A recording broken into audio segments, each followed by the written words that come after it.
Hello there fellow humans and welcome to another episode of your replays, and this time I'm gonna have a look at Naval Frontier. The first replay is gonna be the top, the second one's gonna be in the middle, and the third one is gonna be at the bottom of the map. And we're gonna start off with Fesk in the Barask right here, going to the top of the map.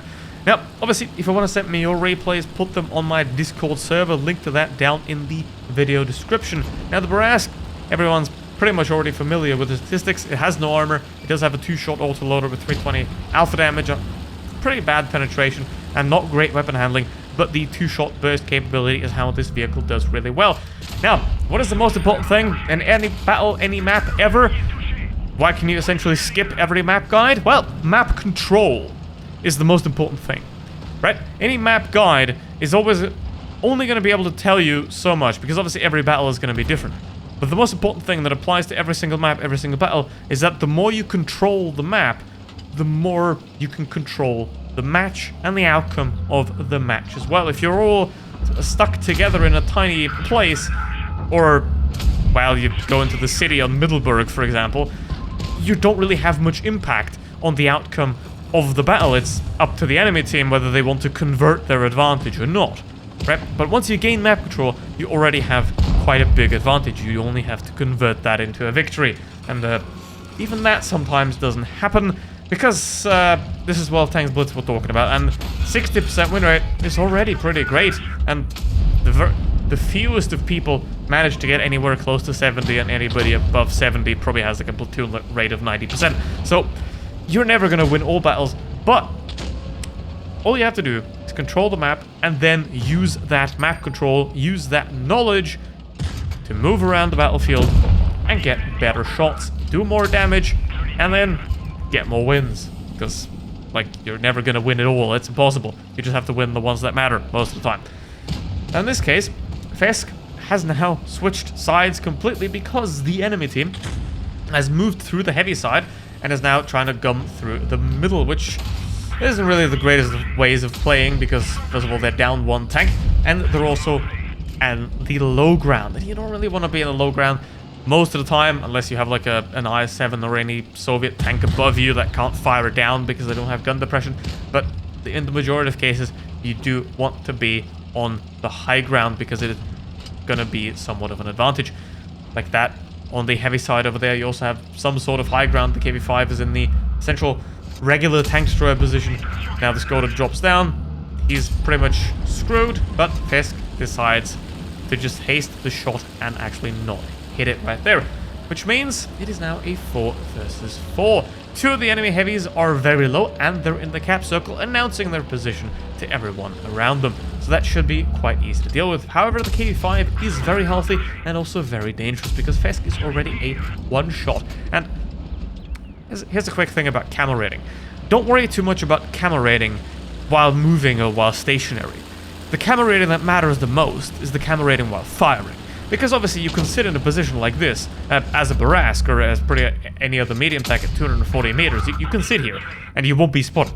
That's a given. However, if you want to fire at an enemy, that's when it becomes critical, and that's when you have to know, will you be spotted or not? Because if you're not firing, you're not really gonna get spotted if you're 250 meters or further away most of the time anyway, especially in a medium or a light tank. You're just not gonna get spotted at that range. So you need to know the range that you get spotted at when you're firing, because you want to engage tanks.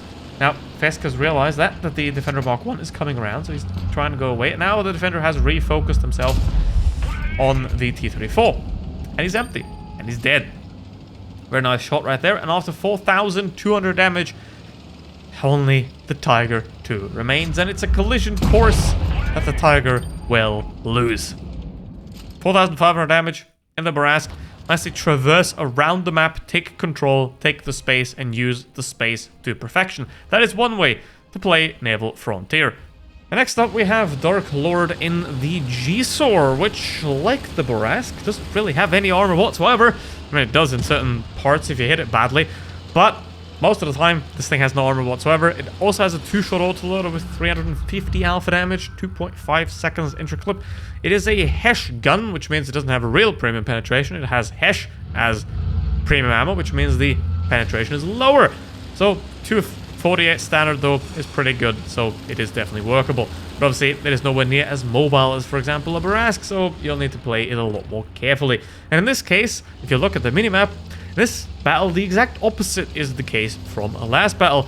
The heavies go down to the bottom side. There's a medium camping at the back. You can already disregard that person and assume to be in a 6 versus 7.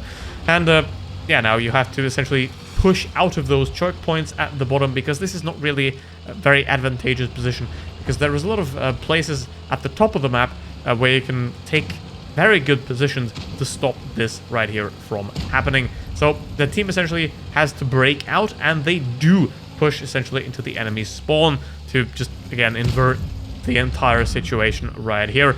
So heavies are doing it right. Instead of sticking down and staying in that corner, they are moving through and trying to retake sort of the good side of the map, which is what you want to do, and you don't want to sit down there and wait for the enemy to reposition and get around you. Yeah. And here is the WZ sitting in the cap circle. That's a bad idea, because even though that's a great tank, it's not really good against the side with HE. So absolute devastation there for him. And now you gotta be very careful to not overextend and to play a decent game, because that position up there where that tank destroyer sits, that could be very painful, and especially with the medium on the team being essentially a 0, it is a pretty difficult situation. Now the WZ isn't really doing much either. He's dead, so he's basically given away the advantage that they had. And there goes the Chimera. I mean, it's a player underscore, what do you expect? So here's another thing. If you play a match like that and you see a medium tank or a heavy tank sitting at the back, like, you just disregard them, just assume that you're playing 6 versus 7, because that way you can lean back a little bit more, preserve your hit points more, and play more to have good trades rather than just trading away your hit points. So always assume if you have a player like that, just immediately count them out and just assume that they won't have any impact in the battle. And here comes the Eagle. Obviously the Eagle is also a player underscore, but maybe he's not that bad. I mean, the SU-100 M1 is also a player underscore. There's a lot of player underscores. I mean, I know it's a little bit of a stereotype that player underscores are terrible, but sometimes it's just true. And now, the Eagle. What is the Eagle doing? Well, he had the DPM. Had, if he would have used his brain, but he didn't. Now, how do you play against the GSO? Well, don't let it pump 2 HESH shells into you. That's the first thing. And, he didn't learn that. So, obviously, stupid opposition is always lovely, but now it is down to a 3 versus 3. And the M4 and the IS-3, for that matter, they haven't learned from last battle, because they weren't in it. The bottom is not great, because if you're at the bottom, you're the one getting fucked, is what I've been told. So you don't want to be at the bottom, you want to be in the high ground, and you want to control the map from the top, ideally. Now whatever the ML's doing is not very helpful here, because what you want to do here is the same as in every single 1v3 or 1vx situation, that is single out enemies.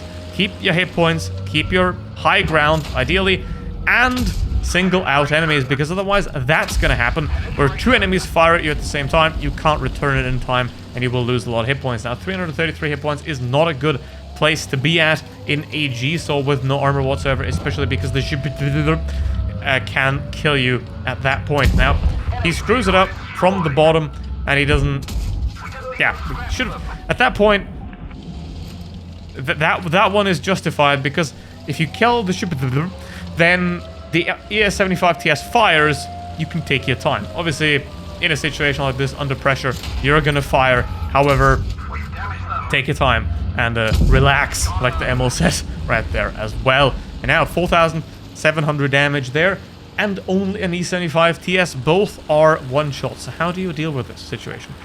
Do you, and a little bit of self-affirmation there. Believe in yourself. That's also very important. Believe in yourself. So what you want to do now is understand where the E-75 TS can be, and ideally don't be that E-75 TS, because the E-75 TS gave up a good position to be in for sort of this weird push at the bottom there, where he has a pretty big disadvantage. Now the GSO has 9 degrees of gun depression and can fire down, but it doesn't have premium rounds. That's the big disadvantage right here. And E-75 TS don't learn. Play the top positions on this map, right? This position right here, the middle position with the bush, and the top where the Barask was. That is the places that you want to be in on this map. You can win a 1v3. You don't want to be down there in that cap position. If you have to be, try to get out of there as quickly as possible, because that is the pit of despair where all your hopes and dreams will end. So make sure to get the heck out of there. Now, what do you do if you're in a heavy tank? And do you want to play the heavy side? No, you don't. But Iron is gonna prove that here, and no Ruski he says, which I approve. So 2.5k DPM on the 6TP, 630 alpha damage. Pretty decent enough weapon handling for a heavy tank like this one, and fine enough mobility. And, well, there's a 4005 dead. It only took 30 seconds. Now, Iron here is alone, which is not really a great idea to do. So, ideally, don't do this. It's gonna work, but ideally you don't want to do this. Now, the mediums are on top. They're playing pretty well here. You want to control that top side here. Now, obviously, what happens if you push too far from the... You can fire up from the middle, right? Where those three guys are, the WZ, the 62A, where those guys are. You can fire up. So you don't want to push too quickly at the top, because otherwise you do get crossfired from everybody sitting in the middle right there. And that's not really a great thing that you want to have happen to your hit point pool. So in this case, Iron has to be very careful, because he can be attacked, for example, by that E4, and there's also 183 that is camping in the background, so you want to be very careful, especially if not all enemies are spotted. Obviously, the 113 is now known, the I7, where the hell is he? That could be a problem going forward, because if you are in a position like this and you are on your own, you have to make sure that nobody can attack you, and that if you get attacked, for example, there's the I7, by, let's say, the E4 and the I7 and the 183, all three of them push, then what you have to do is don't fight them, but get the hell out of there. Keep them occupied so that your team has a big advantage, but don't die, right? After you have the map control, after you have the high ground, you have the position, you can also use the enemy team's bloodlust against them, right? If those guys push, just run away. I mean, a 6TB is not really that fast, but an IS-7 and an E4 are going to have somewhat of a hard time catching it. So don't fight in a position that you're just not going to win the fight. That's essentially map control, positioning, and game awareness. Like, don't gut yourself in a place where you're going to die. Now, this is a pretty big trouble here, because the I-7 has decided to drive through the cap area around the back. Now, Iron has noticed that, and now he's fighting with the I-7 here. Does the I-7 have backup?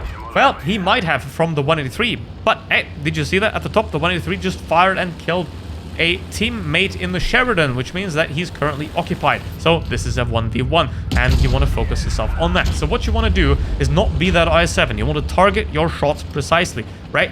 You want to get close when you're reloading and get far away when you're firing. That's the 1v1 etiquette in heavy tanks. But now the I-7 has essentially pushed him up against the wall. The I-7, however, lets go. But that's not what you want to do.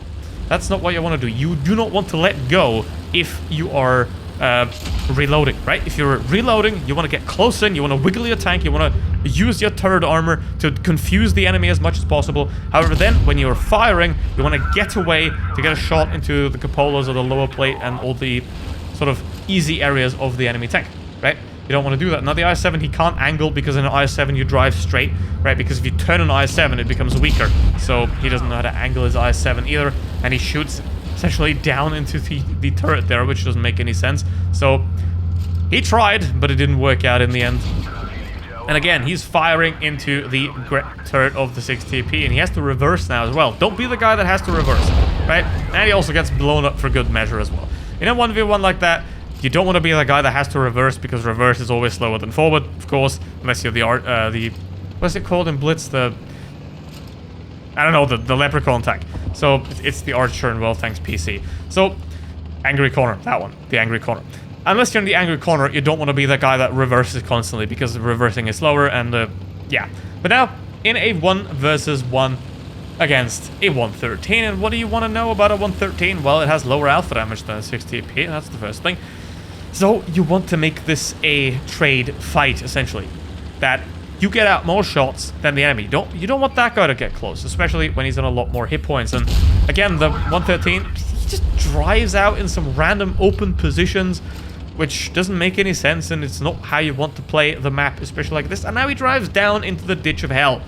So, even worse right here. Now, he could have tried to go around and attack the 6 TP, but again, this position up here is very powerful. Now, I would classify this as somewhat of a mistake, because now essentially drop down into the 113, and the 113 has much better DPM than the 60 TP. So if the 113 pushes here and you miss your next shot, you have a pretty big problem because you're dead.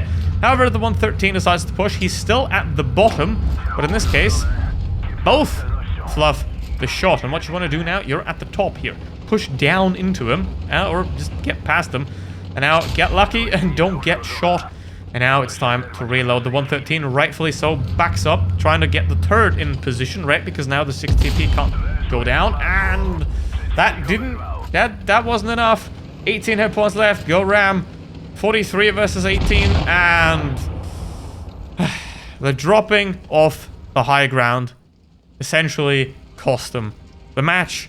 Obviously, the missing shots did as well, but giving up a great position can end in heartbreak. Despite that, 7,200 damage from Iron, and hopefully this was pretty useful. How to play this map better. Stick to the high grounds, don't go into the Valley of Doom, and try to use the map as well as you can.